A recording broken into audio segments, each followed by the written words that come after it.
Hey guys, what's up? Fez here with my wife, Hi. and today we're gonna. This video is to just thank you all guys for the support that you guys have gave us. Me and my wife, of course, because we're married. That means if I get something, she gets it too. So Yep. yeah, we both want to thank you guys for the great support that we have. I just hit 500 subscribers today. It's a big step for me. Like it's something that I was actually not expecting by the end of this year, and it actually happened. It's amazing. If we keep going this pace, I'm gonna be able to live stream by next summer. So yeah, yeah. Okay, so yeah, thank you guys for all. Big thank you for all the support, and I'm talking about likes, comments, dislikes. That helps too Likes because, of me.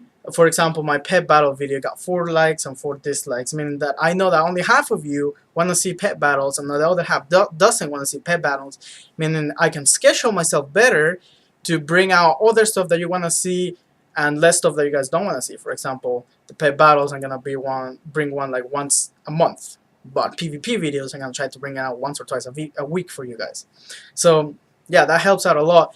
And the shares, they help out so much. All you guys that have liked me on Facebook, 35 of you, amazing, amazing. I think that includes you.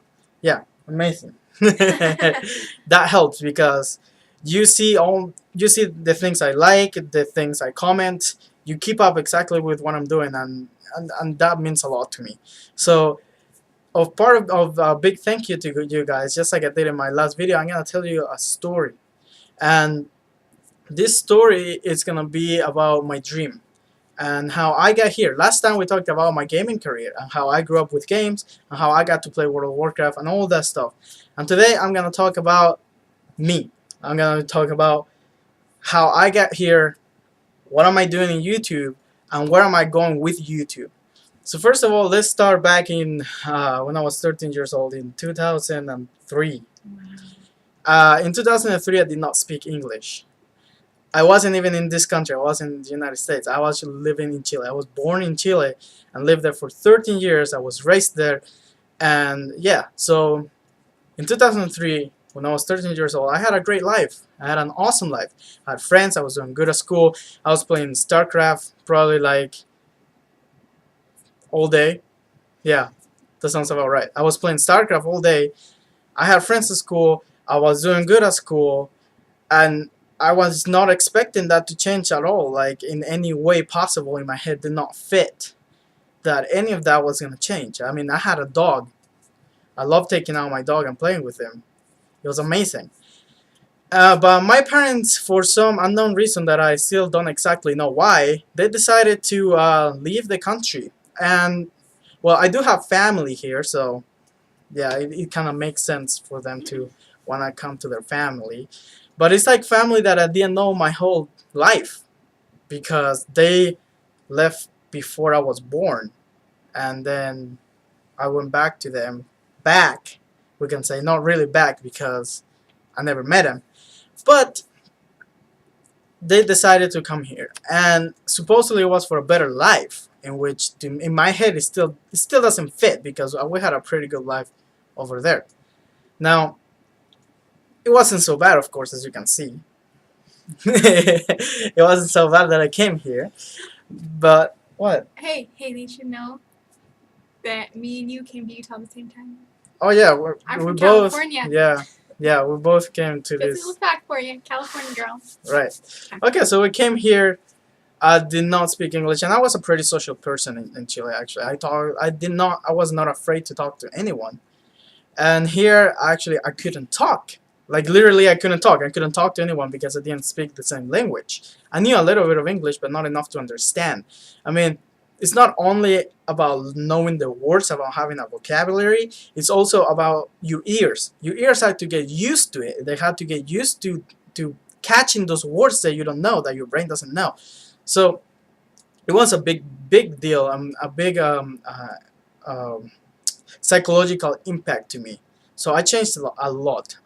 I changed a lot. I got really introvert, so you say? Introverted? Like, yeah, there was everything to myself. I did not talk to anyone or anything. And really the only people that I could talk to, not too not to want to offend anyone, but the only people I could talk to were like drug addict, delinquent Mexicans, and I didn't, no offense to anyone, not trying to be racist, but I did not want to be with those people. I wasn't that type. I was a little geek kid. I played rugby in Chile. I'd still play sports, but I still was a little geek. I liked drawing. I liked doing puzzles. I liked playing games. I like learning. How many people freaking like learning when they're freaking 13 years old? Most people like to stick their fingers up their ass when they're 13 years old. I didn't like to do that. I wanted to do stuff that That's gross. only geeks would do. But in Chile, there wasn't that such a division of here are the geeks, here are the what are the kids Jocks. the jocks, the kids that like sports, here are the kids that are The fucking druggies. delinquents. Drogies look really bad in Chile. Like here, oh you smoke pot, oh cool, good for you. No, in Chile you smoke pot, everyone is gonna freaking hate you. Drugs don't look good over there. They look really bad, and it's part of the classism. You say when people divide people classes. on the class, like who has more money than other. Pyramid. Yeah, Pyramid of it's life. part of that in Chile. So how here everyone, half of the people here are racist. No offense to anyone, but most people here are racist. Um, over there is classist. I think you would say. People divide people for how much money you make or how big your house is. We're not talking about cars over there because having a car over there is unreliable. Because think of New York. How fun is to have a car over there? Not very fun, is it?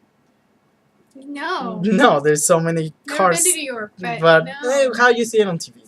There's too many cars. You'd rather just take the metro. And oh, look at my cats in the back. Okay, so We're fighting. so in Chile, it's the same thing. You'd rather take the metro, take the bus, anywhere because there's too many cars. Okay, but let's not get out of subject. So here, I changed a lot, and I got really into games because I couldn't talk to anyone. Of course, I learned my English through games. I played StarCraft and I played Tibia. I know some of you might have heard Tibia. Tibia, it's an MMO, we could say. It's not really an MMO. It's like an RPG, and I don't even remember much of it. But it's how I got into the RPG or MMO style games is through Tibia, and through there I actually learned how to speak English. We could say. What? I thought, what's this bucket talking English? Yes, I haven't got to that yet. Okay. Okay. So that was 8th grade. By the way, I was a grade lower here too. They lowered me 1 grade because the time that classes start in Chile is not the same time of the year that they start here. So I went from like I was almost finishing 8th grade in Chile, and here I was just starting 8th grade. So I also went a grade lower. Okay, so that's what happened in the beginning. So I had a full summer. After that, after doing the whole year, and I had a full summer, I learned enough English to like communicate with people. Not perfectly, but I could still communicate and make myself understand. And that time I actually started socializing again a little bit. Slowly, more and more and more. But I started to socialize a little bit more. And I met one of my friends. His name is Matt. Okay, he actually played the same things I played. He played StarCraft, and he played Tibia. So I was like, cool. This guy is gonna be my friend just because he plays those games. That was my way of thinking back then. So yeah, I learned a bunch of English from him too. Like I went to his house like every day and stuff, and that's how I met this girl too, through him. Okay, so That's not after good. 9th grade, no, that's a story for a different time. When he hates me. Okay, so after that, I learned enough English, and we went to high school. In high school, we had a little conflict in which we didn't talk to each other for until after high school, pretty much. Okay, but in that time, I made a bunch of new friends, and this is when I molded myself. Is that how you say? Yes, I molded myself. That's when I became who I am now. It's through my new friends that I met. And it wasn't a thing of like, hey, I'm gonna go meet that guy, I'm gonna go talk to a guy or that girl. No, it was a thing that it naturally happened. I naturally met these people and they became my friends and they liked me for who I am. And actually the name Fez I got in ninth grade when I started like talking to people again because I was trying to talk, so I sounded like Fez. I didn't know who Fez was. So I actually didn't like it at first, and then when I found out, when I started watching the show, I was like, this guy is cool, I'm gonna keep the name. So I kept the name, and that's how I got my name Fez. So actually I was gonna tell the story for a different video, but I already told it. That's fine. Okay, so continue on so this doesn't get too long because it's already long. I in high school had that conflict. I molded myself. Okay, after high school, I moved out, and I really got into World of Warcraft. I actually got into World of Warcraft my last year of high school, Senior year. senior year, before like the summer before, the end of my junior year into my senior year were my big days of WoW, like in which I would spend all my day on a night playing WoW. I would go to school, I would sleep at school, and then I would go home and play more WoW. That was my life. Okay, How did you pass high school? I did a lot of like Play-Doh, like after class credit makeup. That's what I did, and that's how I graduated from high school. Now you guys know. Okay, so now you guys know how I got when I come from, how I got here, and how I am who I am. Now I didn't go into detail because that will take hours if I went into detail, but I will eventually uh, mm, tell you guys these little stories that are actually really fun stories. At least to me, like I remember I like them and I smile, and sometimes I even get teary eyed because there were fun times, there were good times. My high school was really good for me, really good, and I wasn't like stereotype either. I was a little bit of everything, and a lot of people from all types of different types liked it. Even though I don't know if you guys have noticed, but I have holes in my ears. See that? Stop. I did stretch my ears to an inch and 3/8. Inch and 3/8, I think it was. Yes, almost an inch and a half. I think 3/8 is before a half. Yeah, they were about that big. That big. They were. The inner part of my fingers. When we got married, he was at his hugest, I think. No. No? After that, I kept stretching after No, I that. think you only went one size up then. No, I went 3 or 4 sizes up. No, I don't think so. I know I stretched them. You Oh, forget. did you stretch my ears now? No, you didn't. Okay. So yeah, so I became who I am, and then after high school, I had a big what is it called? Mind fuck. Okay, like in my head, I had a lot of time to think, especially when I was working. I worked in a job that it gave me a lot of time to think. So I started thinking about life a lot, and this is when I decided that the world fucking sucks, and you just have to deal with it and be happy with it, and be happy with the people that are with you and that are around you. Okay, so I moved out of my parents' house because I could, because I don't know why not, and with my friends, of course, and we had our time with my friends then, and I re-met her because we met in sophomore year, and then she moved schools. We re-met, and eventually we got married. And in this whole time, I was still messing with my thoughts. I was still figuring out what I was gonna do with my life. In high school, I was against going to school. I was against going to college and stuff like that. I wanted to be a musician.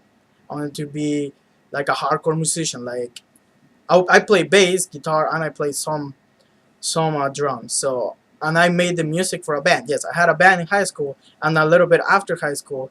And my idea was to get big with the band and then go on tours and stuff like that and just live on the road, like live on tour all the time. And that was what I wanted to do. But stuff didn't work out. And the reality hit me in the face pretty freaking hard, and it bruised me pretty bad. And then I decided, so I got married in the thought of, I don't have anything else to do in my life, why not? Why, you knew that. It just sounds Uh, bad. no, I still love you, Carson. Of course, I got married because I love you. I married. No, here's the thing. I married you because I love you. Mm-hmm. I got married because why not? You get it? That still sounds bad. Okay, it's not bad. In my head, it's not bad. Okay. Things in his head are bad. When he says them, they're fucked up. So just But I know know. Okay. they are. That doesn't mean that I wouldn't have been with you, Carson. I know. It just means that, okay, we're freaking 21 years old. What 21 years old gets married? Nobody. Not many. No, actually. Not, my nobody. mom was 19 when she got married. Yep. So, but not many. No. So, the thing is that we didn't have to. Mm-mm. We didn't have to. We You did weren't it out of pregnant. love. You weren't pregnant or I anything. wasn't We didn't have to get married, No. but we did We did because we wanted to. we loved each other. Yeah, and one of the decisions Because that he led wanted me his to that is social- because I didn't know what to do with my life. I don't know where I was going or anything. And because I got married and because I met this beautiful girl and she helped me a lot with my mind fuck that I have in my head, I decided what I want to do with my life, and part of that is YouTube. Now, YouTube is not my last, or not my last, it's not my biggest accomplishment that I want to accomplish. No. My biggest goal that I want to accomplish in life. No, YouTube is part of that. I'm here in YouTube. Don't take this the wrong way. But I'm here in YouTube to build a community. I'm not here for the money. I'm here to entertain you, of course. But I'm not here because I love it. It's all I want to do in life is just want to make videos and make you guys happy. I love that. I love doing that, and I love knowing people. I love knowing that there's people out there that love the content I make. I've been an artist since I'm a little kid. I will draw something and show everyone I knew because that's who I was, and that's who I am. I make something and I want to show everyone. I want to show the world. I wanted to be a musician because I wanted to show my music to the world. That's the person I am. And I am the same thing with what I'm about to talk about. My dream in life, my biggest accomplishments that I'm going to make is create a game. I don't have to create many games. I could. I would love to. But it's create a game. I don't want to be a game designer. I don't want to be a game what is it called? Programmer. I don't want to be a programmer. I don't want to be not designer. I already said that. I want to be a developer. I want to be a creator of virtual worlds. That's what I want to create. I want to create a world that you play in. I want to create games. That's what I want to do. That's my biggest thing that I want to do in life is create games. And I'm here on YouTube to gather up people that will want to play my game. That will want to see what I make. You guys already like seeing what I make. You guys already like seeing my videos. How cool would it be if I made a game with my thoughts? Now, of course, I'm going to keep most of my thoughts, most of my ideas to myself because this world is ruthless. Okay, if I put a thought out of it, one person could make a whole game just out of that one thought. That's why I can't tell you all the amazing ideas that I would love to tell you guys. All the crazy stuff that I come up with. It's really good. But I can't because people will take it and they will take advantage of this. And I don't want that to happen. Okay, so for this, I had to work on YouTube hard. And this is the part that I don't want you guys to take the wrong part. Is that I need the YouTube time because the YouTube money. I need the YouTube money because I need to go to school. And while I'm going to school, I cannot be working. Now, it's either work and school or play and school. What's the good part of play and school? Well, play, first of all, I'm getting into game designing, so I have to play games because I need to gather up ideas. I need to get my head going with this kind of stuff. So I need to play games in order for my career to go the right way. I had to see what people don't like, what people like, what people hate. I don't know, what excites people, what makes you crazy about the game, what makes you addicted about the game. All this kind of stuff, I need to know that. And that's why I also need a community. Because one day I'm going to make a video, I'm going to ask you, check out this new thing that just came out. Do you guys like it? What do you guys not like about it? That kind of stuff. I need a community like that. And that's why I'm here in YouTube. Is to share myself with you guys and you guys share your thoughts with me so I can gather up and one day make a badass game for you guys to play. And yes, and that's my dream in life. And I hope you guys enjoyed this and thank you again so much for your support. You guys take care and good hunting.